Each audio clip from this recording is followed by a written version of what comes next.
Welcome back for the season finale of What's Your Story here on Horror Fiend TV. Now, it is a special episode because it is one of my favorites and the first movie to not only appear on one show, two shows, but three shows here on Horror Fiend TV. But before we talk about this movie, let's introduce who we have now. Here we have my co-host, lovely Lexi, who is ready to talk about this film, as you can see. How you doing, Lexi? I'm good. I'm doing great. How are you guys? Good. And as you can tell, we brought back the psychologist, Joe himself, to talk about this film. Joe, I know you dived in to this film for, psychologist is in, but are you ready to take another dive into this one? Well, thankfully, the two watches for this one is pretty engraved in my head that it didn't actually require a third watch. I still can't get the images out of my head on this one. Right. Now, what we're going to talk about, Incident in the Ghostland. Patrick had a vague feeling something was about to happen. Something in the breeze of twilight had whispered, "It's going to happen tonight."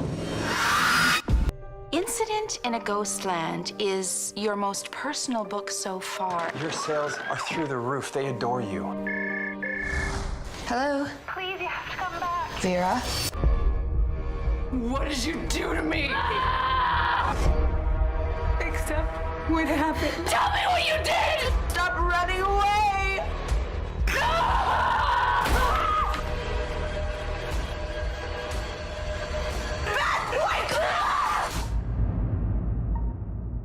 Written and directed by Pascal Laugier. Now, if you don't know who he is, he did Bye Bye Man and one of the most controversial films that I'm surprised hasn't appeared on Joe's show yet, Martyrs.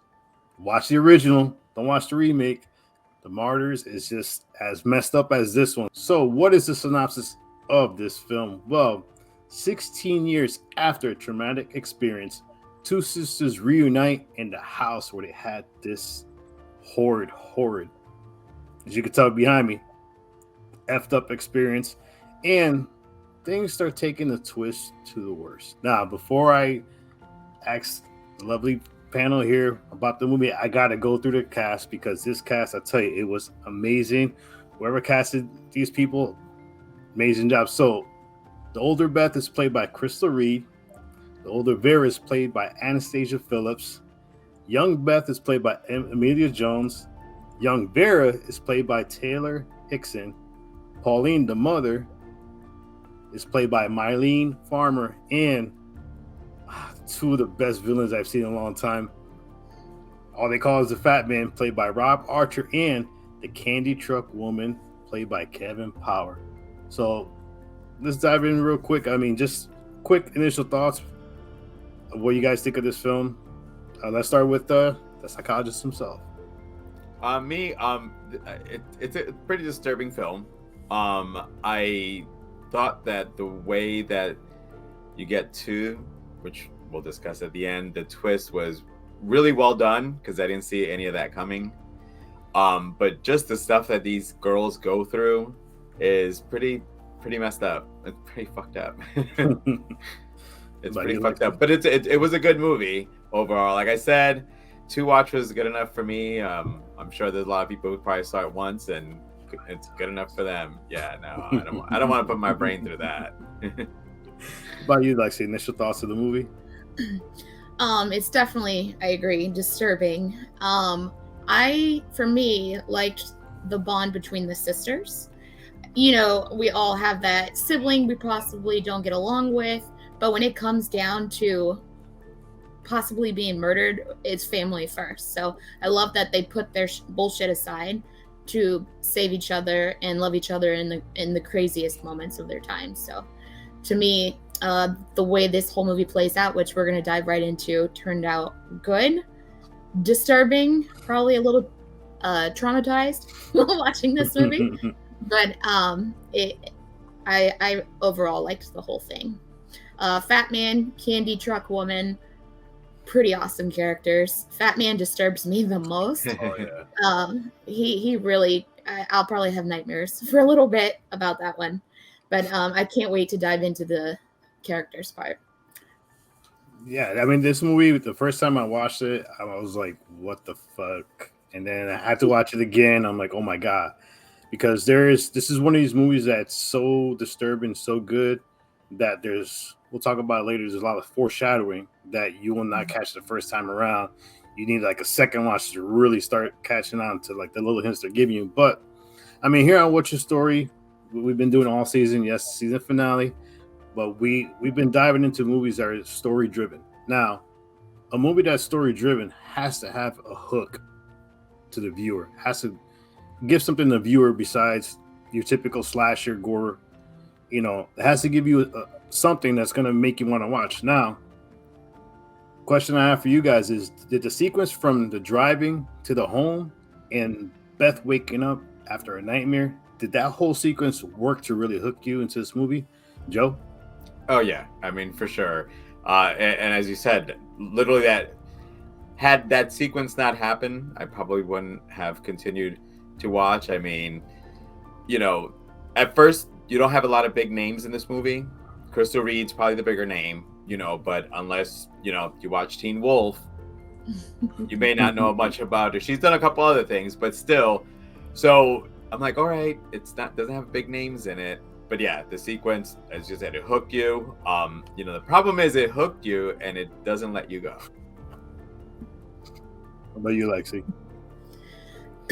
Yeah, it definitely works for me because it took a while to get there, and I like that they did that with Beth, Crystal Reed, right? So Yeah. Beth waking up from that nightmare.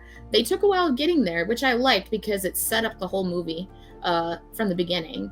To where Candyman woman and Fat Man come in, dragging the girls down to the stairs, killing the mother. Like, what a great opening to the whole thing. And then, boom, she wakes up. So, you initially think that's actually what happened. That's something Beth experienced as a child. But if you notice, she wakes up as Elizabeth, not Beth. So, yeah, I like that small twist that they put in there because a little bit about Beth. She's a writer. She loves horror stories. Go figure. And I love that she woke up as one of her favorite writers. So that was a nice touch because I noticed it when I think she was in her office or something, and I noticed she had awards or something in the background hanging on her office. It was like her books framed or something in the background. So I noticed then her name wasn't Beth. Her name was Elizabeth Keller. So great touch. And it had you pulled in from the beginning, from being dragged, mom dying, and then her waking up and being Elizabeth and not Beth. So yeah, it worked for me. What I liked about it was the sequence. They're driving in the car. Here you have Beth reading. She was a massive H.P. Lovecraft fan. I mean, who doesn't love H.P. Lovecraft? And then you have the candy truck basically passing by him, and you have Vera flip the guy off, which later on I thought, all right, was this karma? Was this because she flipped him off that they follow her to the house? And then they go to the gas station, and there's Beth reading a newspaper article about two people who are basically breaking into homes And killing the parents and playing with the kids. And then lo and behold, they go into the house, and then that scene with that Fat Man where he's at the end of the hallway and just starts running and hits Pauline. I mean, that was so much intense and Murdering the parents. Yeah, I mean, everything worked well, and like I could still watch it and still get hooked. Right, it was straight into it. Wasn't who are you? What are you in my house for? It was just straight bassed right into her. Yeah, it was amazing. And then here's another thing too: is like now, when Beth came home, she was called by Pauline because there was something wrong with Vera. So they wanted her to come home. So the minute she gets home, things start taking a really messed up, turn. For like you have all these incidents happen, but two particular incidents. I'm curious of what you guys thought was actually going on when you guys seen this happening. We had the incident where Vera, for some reason, because of his traumatic experience, she's locked in the basement. And she has this little almost like small room it's like almost like a padded cell they have her in. Yeah. And then you have another scene where she's walking in a hallway and her fingers are being broken and you don't see what's breaking them. I mean, what did you guys think was happening? You know, one, with the basement scene, two, when you don't even see what's attacking Vera at the time. Well, for me, the hand part was the one thing to try, like, looking at it at first was obviously that the girls had experienced trauma, you know, so they have post-traumatic stress disorder, possibly raped. So she was stuck in a perpetual state of when all this happened to her. So she never mentally matured. You know, she was stuck as a child when all this occurred to her. So a lot of it was self-inflicted is what I thought. But then you got the hand thing twisting, that kind of changes it all a bit. So just for me, I thought that Vera was just kind of just stuck in a state that she hadn't able to get out of how traumatic everything was, and never able to actually escape it, which is actually what happened. What about you, Lexi? Yeah, I agree. When I first saw that, you do think that it's her having a mental breakdown and still being stuck in that moment of their childhood trauma. So you think at first glance, I'm thinking she did it to herself, honestly, because she's, you know, adult Vera comes off as crazy, when in reality, it's Beth that's crazy. And we'll dive more into that part. But that scene really just makes you think, and it gives you so many little clues onto what the next scene that comes up next after that whole thing. Yeah, I like that part a lot. Had you thinking, you had to really watch the context clues to get it, and for the next scene with Beth coming back, which, yeah, we'll get into that. Yeah, like one of the things with that scene too is I was like, all right, so the movie's called Incident at Ghostland. Is it starting to go paranormal for some reason? Because the way her fingers were just breaking, like, holy shit. And then, you know, right. Beth grabs her, tries to calm her down. And then the scene in the basin where she's continually, like Joe said, is having a traumatic relapse, because she continually talks about, you know, they're gonna come for you next, they're gonna come for you next, they're gonna play for you. And this whole time you're wondering, you know, what exactly is going on, because you thought they moved, that was part of the past. But then this is where the film does one of the most amazing things I've ever seen in a film, where they threw this twist. So I'll mention parts of the twist, and then you guys basically, you know, chime in, let me know what you guys think of the twist in this film. So as we're wondering what happens, is the whole time Vera's almost telling Beth to snap out of whatever world she's in. And there's a scene where Beth basically wakes up and she's like beaten. And she looks around, the house is basically dark. And she's screaming, blaming Vera for what happened to her. And then we realize that, well, there's no such thing as older Beth. There's no such thing as older Vera, and there's no such thing as Pauline. So when we saw in the beginning of the film Pauline successfully killing the candy truck guy, the fat man and the candy truck woman, that's not what actually happened. So I gotta ask you guys is, you know, yeah, let's talk about the twist of the film. And there was a lot of foreshadowing in plain sight that is easily missed. I mean, what did you think, Joe, about this crazy twist as it came in? Well, it was messed up. It was a great twist. Like you said, I didn't see it coming. When you saw that basically Beth came back to her reality, and you realize that these girls have been fucking, who knows what's been going on to them, to be honest with you. Sure enough, by the way they look, a lot has bad been going on to them. And that was the part that like bothered me the most of the movie, was because, you know, not that it's an excuse, it's easier to see it when it's happening to adults, but when you're seeing it happening to kids, it's a little, you know, being a parent especially, like, it's a little hard. And that's why, you know, I put this one in The Psychologist is In, so make sure to check that episode out. But it's because of that. The twist was great, but at the same time, one of the most heartbreaking. I sent you a list of the 5 saddest endings, in horror, and Incident in Ghostland is in there, just because turns out that they didn't really escape this. They've been living this whole life, and that essentially is what makes this movie. It's a great movie, but it's disturbing, fucked up, and definitely a watch. What about you, Lex? I know you've been dying to talk about the twist. So the part that really stood out to me in the next scene where Beth wakes up is the fact that it's all in her head. I don't know the psychologist diagnosis here, but it's just she had to make up her own reality to escape what's actually happening in her true reality. So I love the fact that she picked things around in that basement, the mannequin wolf, her husband in the antique painting. So little things started to notice those little Easter eggs, I guess, so to speak, surrounding her, and she had grabbed those ideas and placed them in her mind as reality. She was trying to escape the abuse that they were experiencing. Like Joe, the psychologist, said, spot on, to see it to children, it's just horrible. Thinking of my own kid, it's horrible. It's horrible to watch. You can only imagine. Thankfully, they don't show everything that's happened. I wouldn't want to watch any further than what they've showed us.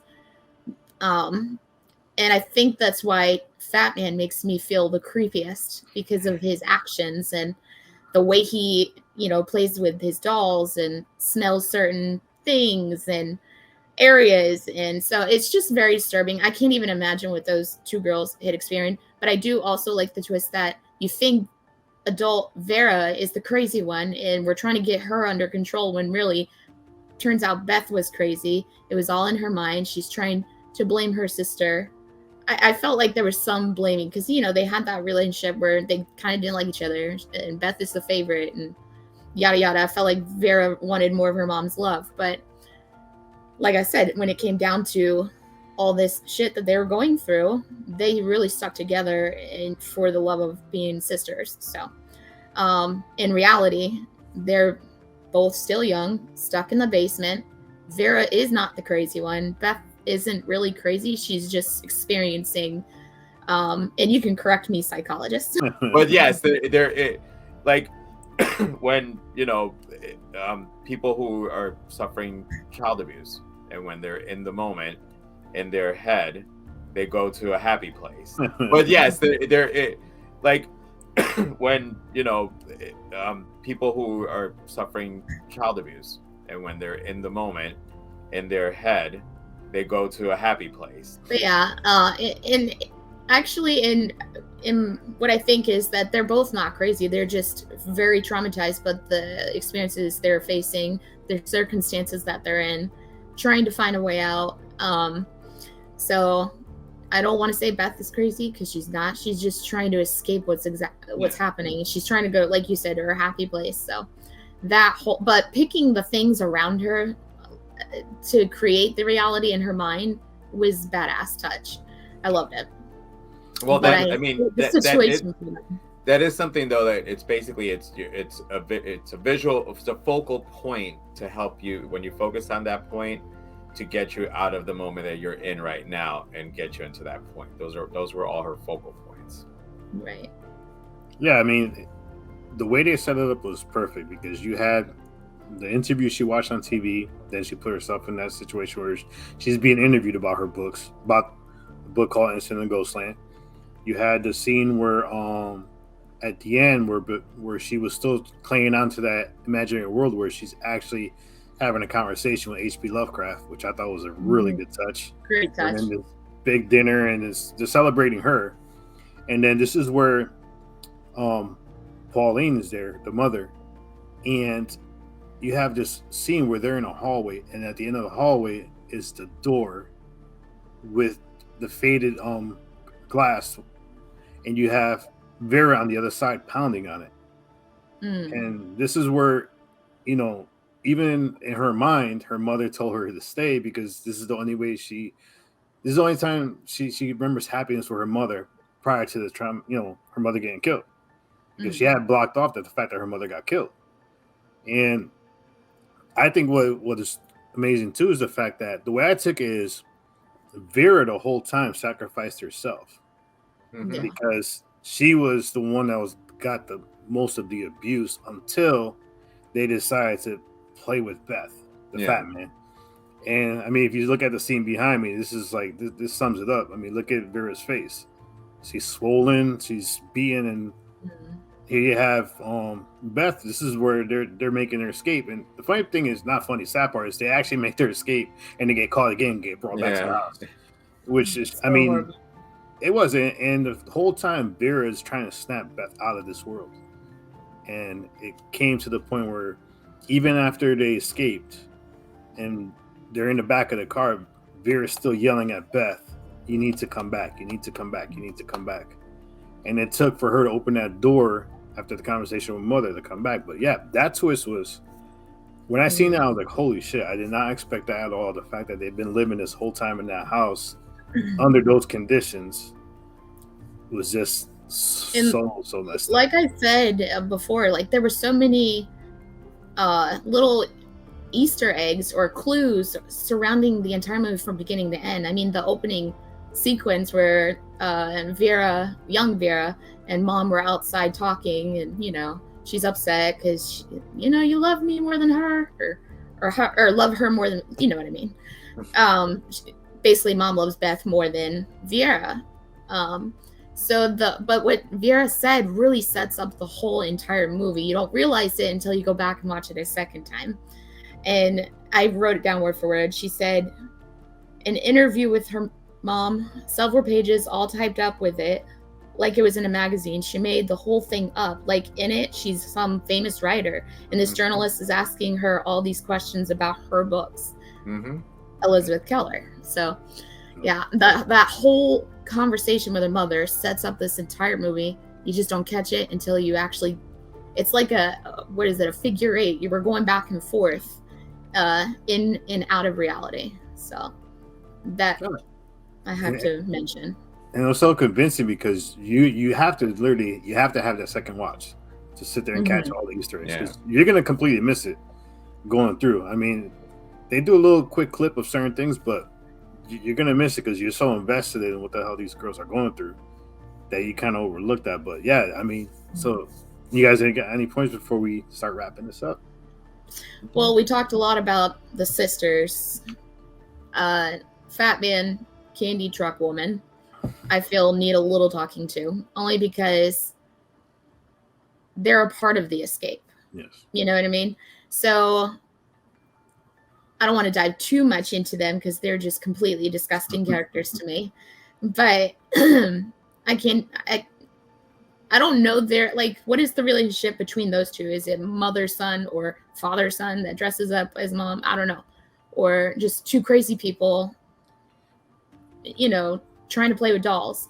And that's why they're dressed up. Vera and Beth are dressed up as dolls. And that goes back to the news article where, they kill the parents, play with the kids so as dolls. They don't. Yeah. Really quick, there's the one controversy with this movie is that they had a male character dress up as a woman. Yep. And so it was kind of considered a bit transphobic. Oh. So that's horrible. We may want to not. It is literally good. Yeah. Because it's horror, and listen, I've watched horror. They've been doing that for years. But that was one of the negatives on this movie was that character, because that's horrible. It is. It is. I know. But I'm just trying to say that don't praise them a little too much. No, definitely not. All right. I said from the beginning, they're disgusting characters to me. Okay. Because you don't want people going, oh, so she liked the characters? All right, well, okay. No. Done. Click and then X at out all. At the video at that point. No. Juno fixed that in the editing, but I just want to make sure. Okay. No, these two characters, Fat Man and the Candy Truck Woman, definitely I did not like for obvious reasons. They're abusing kids, and they put these two girls through such a traumatic experience, but they are a part of the escape. Like you said, they, make their escape. Unfortunately, 2 cops go down, but I'm so glad that the one cop made the call for, you know, people to be dispatched, you know, more people to come out. So that's exactly what saved their life. Those cops died, but they saved their life regardless. This was And also then- an instance that you didn't need to actually know a lot of the background on the bad guy, because the more you found out about him, then, you know, they told on themselves throughout the whole movie. Yeah, but I mean, but it like they gave away, you know, stuff about themselves, but it's like one that I think if they started going too much into them, it would have taken away like kind of the aura of the characters themselves. Well, the vagueness. This is one of those things where the vagueness of the film of the villains actually works out the best, because they're a part of what's happening, and there's such a bigger picture going on with. I mean, it is all about Beth and how she created this fantasy world to escape the tragic reality that they're currently living in. Which and yes, the Fat Man. I mean, obviously, it looks like he has some kind of conditions where he's not, you know, he's not all mentally there, and he's not of mental age. He's like a little kid in a monster's body. He's freaking he's scary. But yeah, I mean, their characters were, for the scenes you've seen them in, they made you feel so uncomfortable and creepy. For sure. Yeah, for sure. But that falls into, like, you know, part of the story, because it was well done. So let's jump right in. I just didn't know their connection because towards each other, only because when Fat Man gets shot by the cop at the end, Candy Truck Woman had such a strong reaction to his death. So yeah, Candy Woman treated him like the son, and she always treated him like a big baby and stuff. And she gave him all the dolls. Here you go, play with this, and you know, took care of him. But yeah, it's definitely it's definitely vague for sure. I love it though. All right, so let's dive in. So Joe, as you know, you were here in the last time for Cloverfield Lane. So once again, how do you rate the storyline in this movie? Did it work for you? So 1 through 5, what do you think? The storyline was great. I mean, it was a well written horror movie. Those are few and far. Yeah. Storyline, I'd give it a 4. Lexi? I agree. It's a 4. Only because I really hurt for the girls. I can't even imagine the experience that they went through. And, you know, you kind of, I'm sure there's people out there that relate to something like that. So it's heartbreaking. And so I don't like the two characters, Fat Man and Candy Truck Lady. I'm glad that they end up dying at the end. And they finally do make their escape. I would like to see how, what happens afterwards. Does she become the writer that she wants to be, and so forth? And I would like to see what happens afterwards. Obviously, I'm going to show a lot of favoritism to this film because it's on my top 10 list. I'm going to give the storyline a 5 only because to have a storyline that not only brings you in but makes you feel so uncomfortable throughout the whole film, I think is kudos to Pascal Laugier for writing it. I mean, like I said, watch Martyrs, but Martyrs is more disturbing than this one. I still haven't watched it. That's the only reason it hasn't shown up on the movies that fucked me up. More disturbing than this one. But it's his style of writing is basically he writes in a way to wrap you bring you into the characters, but at the same time, just the shock value of what he does is amazing, and it worked very well in this. I mean, the whole twist, storyline, character, everything worked well in this, and yeah, 5 for me. So what about all the characters, Joe? Like I said before, I thought this was a great cast. I mean, what do you think about the cast of the film? Cast is great. For the cast, I'd give it a 5. Yeah, cast. Everybody was perfectly cast for this one, and it's good that you went with unknowns. Oh yeah, I always like that because sometimes you go with big names, it kind of ruins the movie. Right. So because they all are definitely gonna want to make sure that they they're all in there, as opposed to I'm a star. You're gonna get what you're gonna get. By you, Lexi. For the Beth and Vera, definitely a 5. For me, the way that they work as sisters, as a team, to make their escape, and put their bullshit aside and just experience love for the first time towards each other, I give them a 5. As far as Fat Man and Candy Truck Woman, I would like to just stab him once They're still, I'll give them a 4.5 because they did their part well. They were definitely disturbing. They made me feel uncomfortable. I wanted to turn it off a few times.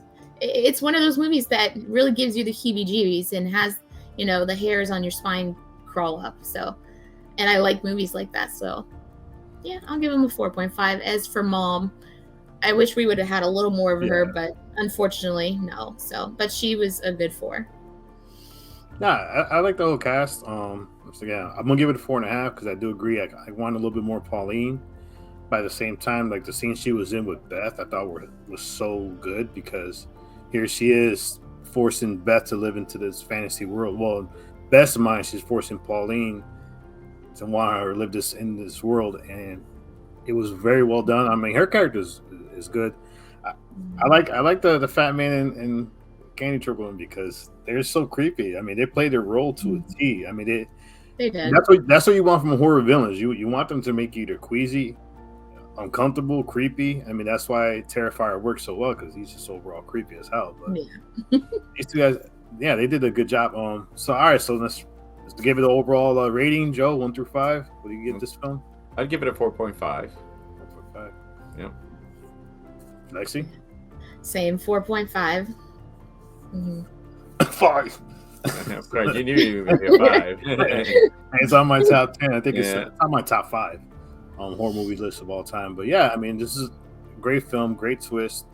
Krista Reed, amazing actress. I mean, they're all amazing actresses and actors, but she was a really standout. And you don't get too many horror films where you have some where the lead women role is so well done, and she did a good job. I didn't know who she was. I actually went and started looking. I was like, who the hell is Crystal Reed? But Crystal Reed, amazing actress, and I'm a fan of yours now. So, but yeah, I mean, that's it for the season finale of What's Your Story? Lexi, are we gonna come back for another season? Oh hell yeah! I'm ready for season 2. Oh yeah, I can't wait for it to drop. Joe, are you gonna come on when we have our second season? Of course, you got just let me know. Better visit. I'm gonna call you. Oh, yeah. We have an on-call psychologist. I'm gonna start charging. No, I'm just. Well, no, I'm excited for season 2. Until then, keep tuning in. Yes, definitely. We have a lot of shows on Horror Fiend TV. We have a lot more coming up.